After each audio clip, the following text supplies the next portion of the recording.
పోలవరం ప్రాజెక్ట్కి చాలా పేర్లు ఉన్నాయి. అంటే మీరు ఆ ప్రాజెక్ట్కి డిఫరెంట్ నేమ్స్ ఉన్నాయనుకుంటున్నాం, కాదు కాదు.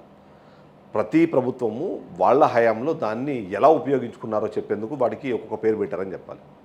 మామూలుగా అయితే ఆంధ్రప్రదేశ్ రాష్ట్ర ప్రజలందరూ పోలవరాన్ని ఆంధ్రప్రదేశ్ జీవనాడి అంటారు. ఎందుకంటే అది బహుళార్థ సాధక ప్రాజెక్టుగా ఉండడము, ఓవైపు సాగునీరు మరోవైపు తాగునీరు, అవి రెండూ కాదని విద్యుత్తు జనరేట్ చేయడానికి, అంటే కరెంట్ పవర్ జనరేట్ చేయడానికి యూజ్ చేసే ఒక దాని ప్రకారము అది ఒక జీవనాడిగా ఆంధ్రప్రదేశ్ రాష్ట్ర ప్రజలు భావిస్తుంటే, అదే పోలవరాన్ని ఏటీఎంగా భావించి అవసరం ఉన్నప్పుడల్లా డబ్బులు విత్డ్రా చేసుకున్నారని గతంలో బీజేపీ ప్రభుత్వము ఆరోపించింది.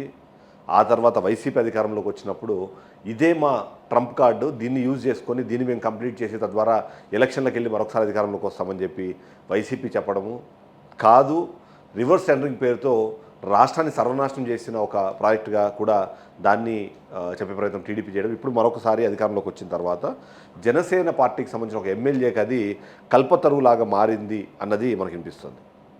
ఈ డిస్కషన్ ఎందుకు వచ్చిందో మీకు ఇప్పటికీ అర్థమైపోయిండొచ్చు. ఎందుకంటే ఒక్క ఎమ్మెల్యే, అంటే ఒక నియోజకవర్గ ఎమ్మెల్యే దాదాపుగా దీన్ని అడ్డం పెట్టుకొని 100 కోట్లు సంపాదించారు అన్నది ఇప్పుడు నడుస్తున్న వివాదం. అంటే క్యాజువల్గా ఆలోచిస్తే నిజంగానే ఒక ఎమ్మెల్యే 100 కోట్లు, అది కూడా ఒక సంవత్సర కాలంలో సంపాదించే అవకాశం ఉందంటే ఖచ్చితంగా నిర్ద్వందంగా మనం చెప్పవచ్చు అంత అవకాశం లేదు అని. కానీ పోలవరం లాంటి ప్రాజెక్టు కడుతున్నప్పుడు దాదాపుగా 58,000 కోట్ల రూపాయలకు సంబంధించిన ఒక ప్రాజెక్ట్ నడుస్తున్నప్పుడు, అందులో ఇప్పుడు అధికారంలోకి వచ్చిన కూటమి ప్రభుత్వం దాన్ని చాలా టాప్ ప్రియారిటీగా తీసుకుందని నడిపిస్తున్నప్పుడు అక్కడ అంత డబ్బులు సంపాదించే అవకాశం ఉందా చెప్పలేము. కానీ టెక్నికల్గా అయితే మాత్రం అంత సంపాదించే అవకాశం లేదు అన్నది. కానీ ఇప్పుడున్న పరిస్థితుల్లో మనం మాట్లాడుకుంటున్న చిర్రి బాలరాజు ఎమ్మెల్యే పోలవరం నియోజకవర్గానికి సంబంధించి జనసేన పార్టీ నుంచి గెలిచి అధికారంలోకి వచ్చారు.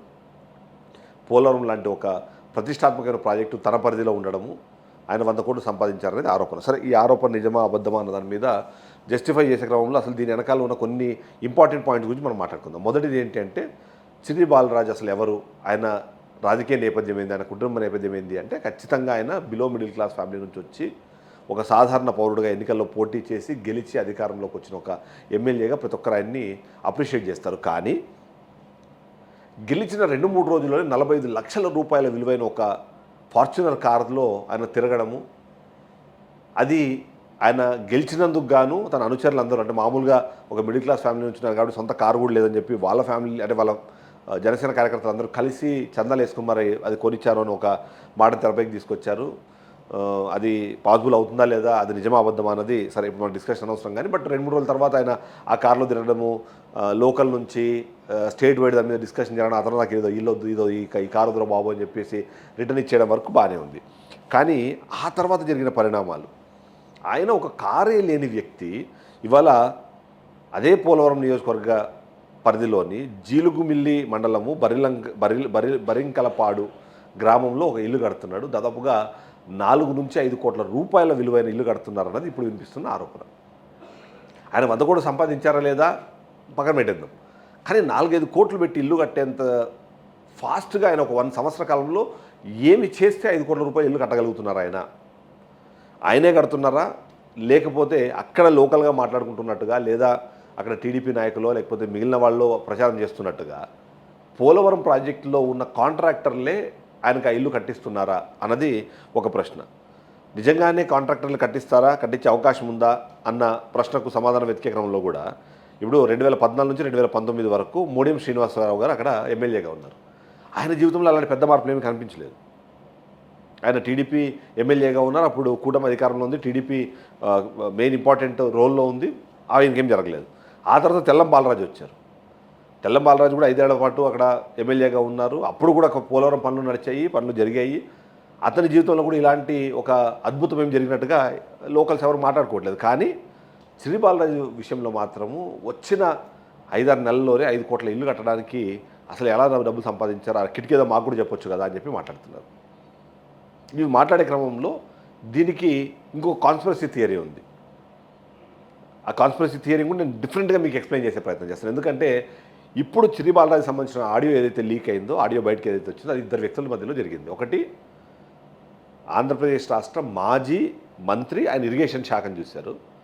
అదే ప్రాంతంలోనే జనసేనకు సంబంధించిన ఒక కీలకమైన నేత మధ్యలో ఈ డిస్కషన్ జరిగింది. ఆ డిస్కషన్లో ఏంటి, ఆయన 100 కోట్లు సంపాదించేశారంట కదా అని చెప్తున్నప్పుడు దేవినేని ఉమకి నిజంగానే అక్కడ 100 కోట్లు సంపాదించే అవకాశం ఉందా, స్కోప్ ఉందా లేదన్న విషయంపై పూర్తి పరిజ్ఞానం ఉంటుంది. అలాంటి వ్యక్తికి ఎవరైనా సరే ఒకవేళ మిస్లీడ్ చేశారనుకున్నా సరే ఈయన చెప్పేస్తారు కదా, అరే స్వామి నేను ఆ పోలవరం ప్రాజెక్ట్ అన్న దాన్ని కంప్లీట్ చేయడం కోసం అహర్నిశలు పనిచేసిన మంత్రుల్లో నేను ఒకరిని, నా తెలియకుండా ఒక ఎమ్మెల్యే 100 కోట్లు సంపాదించే అవకాశం ఉందన్న దాన్ని ఖండించలేదు. ఎందుకంటారు? ఆ ప్రశ్నకు సమాధానం ఖచ్చితంగా దేవినేని ఉమ అని చెప్పాలి. ఎవరైతే అక్కడ ఉన్న లోకల్ నాయకుడు ఎవరైతుందో ఆయన కూడా దానికి సంబంధించి డిస్కషన్ చేసే నేపథ్యంలో అసలు ఇది కాల్ ఎలా రికార్డ్ అయింది, ఆ రికార్డ్ అయిన కాల్ ఇవాళ వైరల్ అవ్వడానికి స్కోప్ ఎక్కడుంది? ఇప్పటికే ఒక రకంగా చెప్పాలంటే జనసేన వర్సెస్ టీడీపీ అన్నది గ్రామాలలోనూ ఈ నియోజకవర్గ స్థాయిలో జరుగుతూనే ఉందని మాట్లాడుతున్న నేపథ్యంలో బాలరాజు అంటే పడని వాళ్ళు ఇలాంటి ఒక కన్వర్జేషన్ని క్రియేట్ చేసి ఆ కన్వర్జేషన్ని ఒకవేళ చేశారు అనుకుంటే దాంట్లో అంటే ఈ కుట్రలో దేనినో భాగస్వామి కాకూడదు. ఎందుకు ఆయన ఇరిగేషన్ మినిస్టర్గా ఉన్నారు, ఒకప్పుడు ఏటీఎంలా డబ్బులు దీనివల్ల సంపాదించారు అని చెప్పేసి మోదీ లాంటి వ్యక్తే ఆరోపణలు చేసిన నేపథ్యంలో అది నిజమా అని అనుమానపడేలాగా ఇప్పుడు ఈ కన్వర్జేషన్ ఉంది. ఇరిగేషన్ మినిస్టర్గా ఉన్నాయన నిజంగానే అంత పెద్ద ప్రాజెక్ట్ కడుతున్నప్పుడు 100 కోట్లు ఒక ఎమ్మెల్యేకే ఇస్తే మంత్రిగా ఆయన సంపాదించి ఉండాలి. అప్పుడు కూటమిలో అంటే అప్పుడు ఉన్న అధికారంలో ఉన్న ప్రభుత్వం ఎంత సంపాదించున్నారు, మళ్ళీ ఇప్పుడు ఇంకోసారి మళ్ళీ వర్కులు జరుగుతున్నాయి, రీవర్కులు జరుగుతున్నాయి, రీడిజైన్లు జరుగుతున్నాయి. ఈ నేపథ్యంలో ఇప్పుడున్న వాళ్ళు ఎంత సంపాదిస్తారు, ఇన్ని అనుమానాలు వచ్చేందుకు స్కోప్ ఉండేలాగా ఒక గేమ్ నడిచింది. అంటే ఏంటి దాని బ్యాక్గ్రౌండ్ ఏంటి, ఈ ప్రశ్నకు సమాధానం అని ఖచ్చితంగా వెతకాల్సింది. ఎందుకంటే ఇరిగేషన్ మినిస్టర్గా ఉన్న ఆ వ్యక్తికి అక్కడ సంపాదించే అవకాశం ఉందో లేదో తెలిసి ఆయన అవును అనే విధంగా ఆయన మాట్లాడడము, లోకల్గా ఉన్న వ్యక్తులు సరే వీటన్నిటికీ ఫైనల్గా ఏం తీసుకొచ్చారు, 2 పాయింట్స్ తీసుకొచ్చారు. ఒకటి ఇది వైసీపీ కుట్ర అని. సార్ వైసీపీ కుట్ర చేసి జనసేన ఎమ్మెల్యేని ఇబ్బంది పెట్టడం ద్వారా వాళ్ళు సాధించేది ఏంది, వాళ్ళు సంపాదించేది ఏంది, ఇప్పటికిప్పుడు ఎలక్షన్స్ లేవు కదా అనేది కొంతమంది విశ్లేషకులు ప్రశ్నిస్తున్నారు. రెండోది ఏంటి, జనసేనలోనే ఉన్న రెండో వర్గము ఇలా బాలరాజుని బద్నాం చేయడం ద్వారా వాళ్ళు వచ్చే ఎన్నికల్లో లాభం పొందాలని ప్రయత్నం చేస్తున్నారు అన్నది రెండోది. అయితే టీడీపీకి వీళ్ళకి పొసగట్లేదు కాబట్టి టీడీపీ ఆ జనసేనలో ఉన్న రెండో వర్గం వాళ్ళందరూ కలిసి కాన్స్పిరసీ చేశారన్నది ఆ రెండో దానికి సబ్వర్షన్. అని ఇలాంటి ఇన్ని వర్షన్స్ నేపథ్యంలో నిజమా కాదా అని అనుమానపడాలా, ఆలోచించాలా అనే క్రమంలో 5 కోట్ల ఇల్లు అధికారంలోకి వచ్చిన 6 నెలల్లో ఎలా కట్టారు, 4-5 రోజుల్లో 45 లక్షల కారు ఎలా ఆయనకి గిఫ్ట్గా వచ్చేసింది, నిజంగానే 45 లక్షలు పెట్టి కారు గురించి గిఫ్ట్ ఇచ్చేంత స్థాయిలో కార్యకర్తలు ఆయన చుట్టూ ఉన్నారా, లేకపోతే ఈ కార్యకర్తల పేరుతో ఆయనే కొనుక్కున్నారా, లేదా ఎవరైనా గిఫ్ట్ ఇస్తే దాన్ని కార్యకర్తల మీద తోసిస్తారా, ఇలాంటి ఇన్ని అనుమానాలకి సమాధానం దొరకాలంటే మాత్రం వీళ్ళంటే అక్కడ ఒక కీలకమైన ఒక దర్యాప్తు అయితే జరగాలి. చాలా ట్రాన్స్పరెంట్గా దర్యాప్తు జరిగి నిజంగానే ఇప్పుడు ఆయన కడుతున్న ఇల్లు 5 కోట్ల రూపాయలు వర్త్ ఉంటుంది అన్నది స్థానికంగా మాట్లాడుకుంటున్న నేపథ్యంలో ఆయనకు ఆ డబ్బులు ఎక్కడి నుంచి వచ్చాయి, లోన్ తీసుకున్నారా, ఎవరైనా సహాయం చేశారా, ఎవరినో గిఫ్ట్ చేస్తున్నారా, లేకపోతే ఆయన ఏదైనా సంపాదించిన తాతల ఆస్తి లేకపోతే పాత ఆస్తి ఏదైనా ఉంటే దాన్ని అమ్ముకొని కడుతున్నారా, దీనికి ఒక ఎక్స్ప్లెనేషన్ ఇవ్వాలి. 45 లక్షల రూపాయలు ఎవరు కొన్నారు, ఎలా కొన్నారు, ఎక్కడ కొన్నారు, దానికి ఆ ట్రాన్సాక్షన్ సంబంధించిన ఈ డబ్బులన్నీ చందాలకు వసూలు చేశారు అంటే అవి ఎవరో ఒకరు అకౌంట్కి పుల్ చేసి ఉండాలి కదా, అవి ఎట్లా ట్రాన్సాక్షన్స్ ఎలా జరిగాయి, అదంతా కూడా ఇన్వెస్టిగేషన్ చేసి దాంట్లో ఏమి ఇష్యూ లేదని చెప్పారనుకోండి, అప్పుడు హ్యాపీగా ఇష్యూ క్లోజ్ అయిపోతుంది. అలా కాకుండా 100 కోట్లకు సంబంధించిన దాన్ని ఎంతసేపు ఉన్న ప్రతిపక్షాల కుట్ర, వైసీపీ కుట్ర, జనసేనలో రెండో వర్గం కుట్ర, టీడీపీ కుట్ర నేను చెప్పేవాళ్ళుగా ఈయనకీనే ఒక రిక్వెస్ట్ లెటర్ రాయొచ్చు సిబిఐపై, ఎవరికైనా ఏమని నా మీద ఇలాంటి ఆరోపణలు వస్తున్నాయి కాబట్టి ఇన్వెస్టిగేట్ చేసి ఆ కొన్న కారుకు నాకు సంబంధం లేదు, ఇప్పుడు కడుతున్న ఇంటికి డబ్బులు ఇలా వస్తున్నాయి, నేను ఇలా సంపాదించిన డబ్బుల నుంచి నేను కడుతున్నాను, ఆ 100 కోట్లకు సంబంధించిన విషయంపై నాకు సంబంధం లేదు, ఆ 100 కోట్ల ఆరోపణలకు సంబంధించి ఏదైనా ఆధారాలు ఉంటే మీరే నన్ను ప్రాసిక్యూట్ చేయండి అని చెప్పి లేఖ రాయచ్చు. అదేం జరగట్లేదు కాబట్టి సో ఇవన్నీ ఈ డిస్కషన్స్ అన్నీ రెగ్యులర్గా జరిగేవే.